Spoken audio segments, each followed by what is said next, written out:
Hey everyone, welcome back to my channel.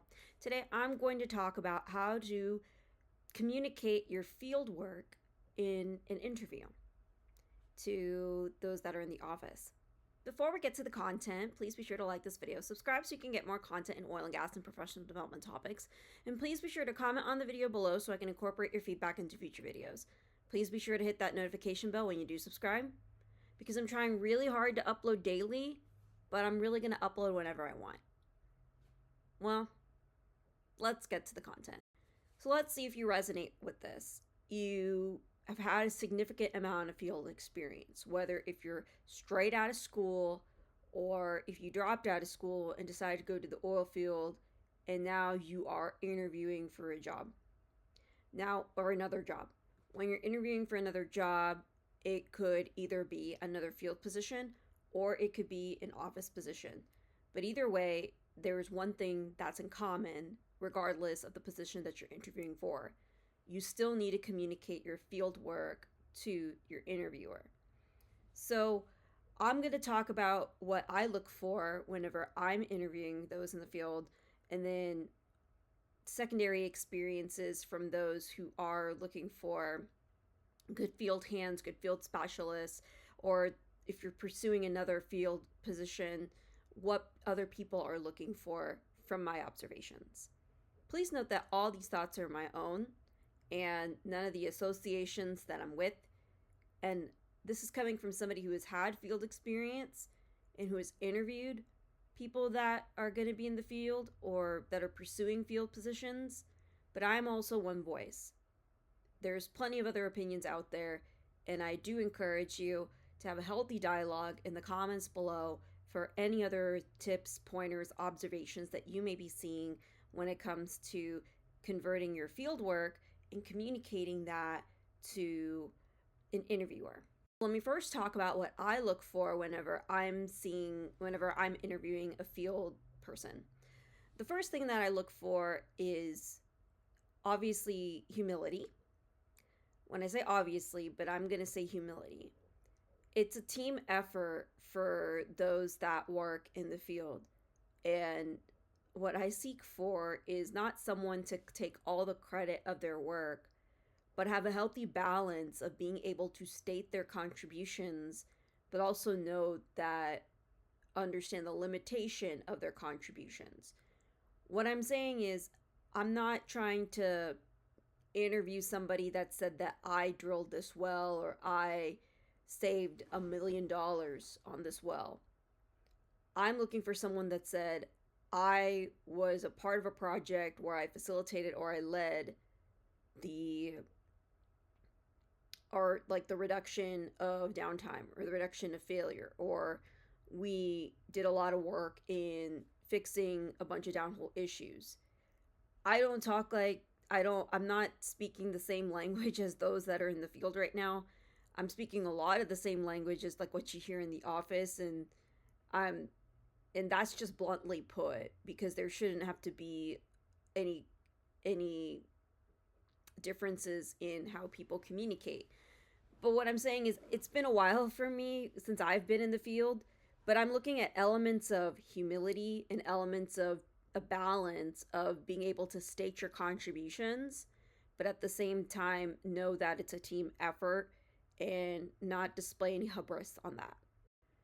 It's also hard to identify humility sometimes, but there's some tips in identifying humility. One thing I look for is someone saying I versus we. Now, that in itself is a fine line as well. When you say we, sometimes the interviewer might probe the question is, what specifically did you do? Or how specifically did you help?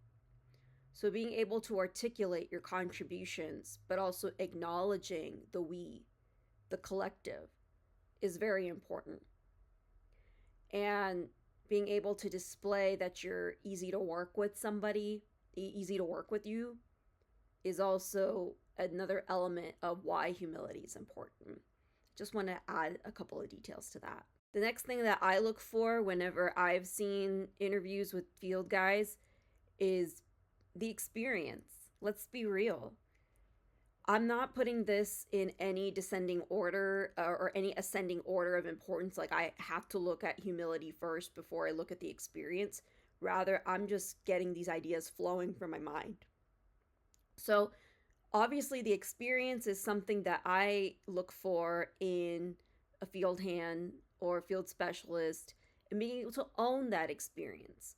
I don't care if someone has had only 1 year of experience. If you're able to own that experience, admit that it was only 1 year of experience, and being able to clarify what exactly you did in your experience, I think that speaks volumes. I think that speaks ownership. And I think that speaks being able to understand the nooks and crannies of what exactly you did in the field, and being able to display that experience, being able to talk about specific things and specific problems and how you solve those problems are really important because that displays experience. So I look for experience as well, the number of years of experience, and then being able to own however years of experience, how many months of experience you may even have.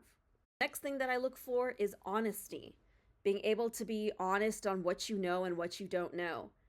It takes a lot of humility, again, to admit that you don't know something. And I fall into this trap because I know that there's an expectation that I'm supposed to know something whenever someone asks me a question. And it took me a while to just say that I don't know something, and rather than being so scared of it. So while it took me a while, that's why I also see that in somebody as well, being able to express that they don't know something and being able to be honest about the extent of their experiences too. However, one tip that you can say when communicating with a interviewer is that you're willing to learn, you're open to being a part of those experiences, saying that you're willing to be a part of those experiences, you're willing to take it on if you're given the opportunity.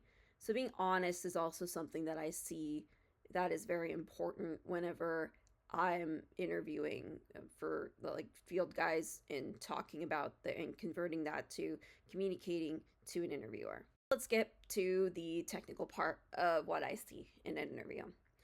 Another thing that I do expect is not just the experience, the honesty, the humility, and being able to talk about the experience. I also expect someone being able to explain the impacts of their experience or the impacts of some of the problems that they're trying to solve. I mean, there's two things that you can categorize how you can solve the problems or important problems to solve in the oil field. Did you make money? Did you save money? Chances are it's the second category. A lot of guys are going to be talking a lot on, like, we saved this much money or we saved this much time.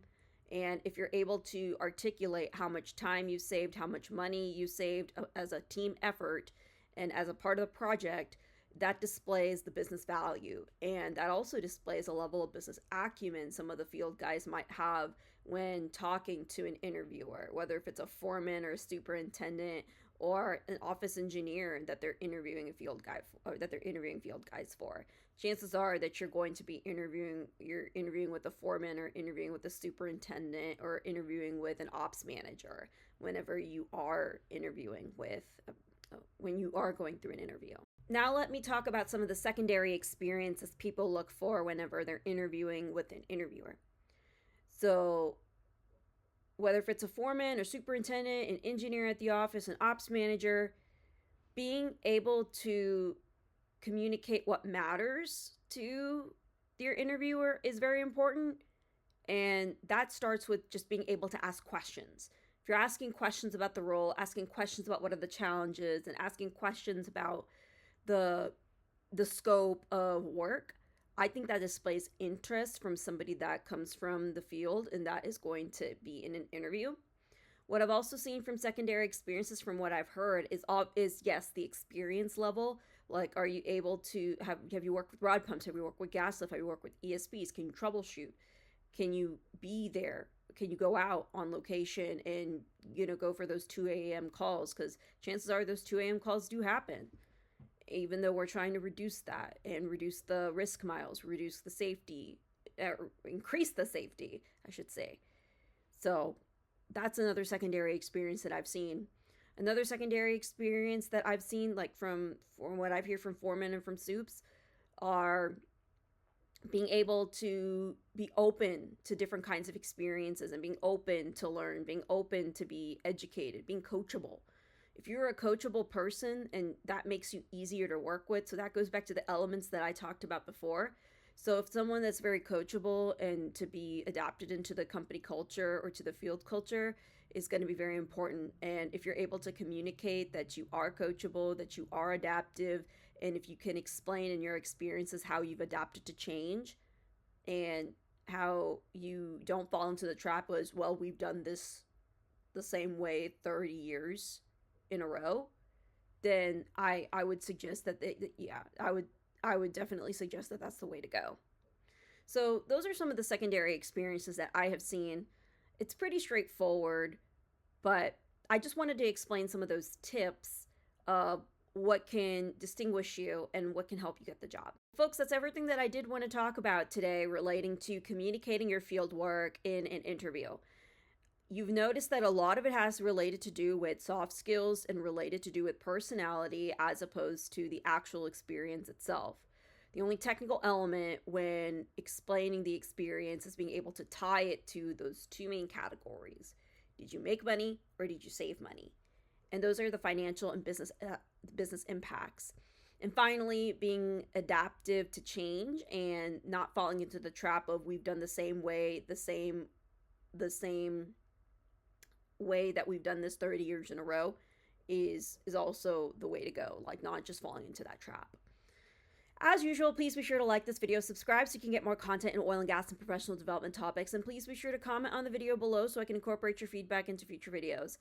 This is Yogashree Pradhan. I also go by Yoshi Pradhan, the Iron Lady, the CGO, and the CEO, and I'm signing off.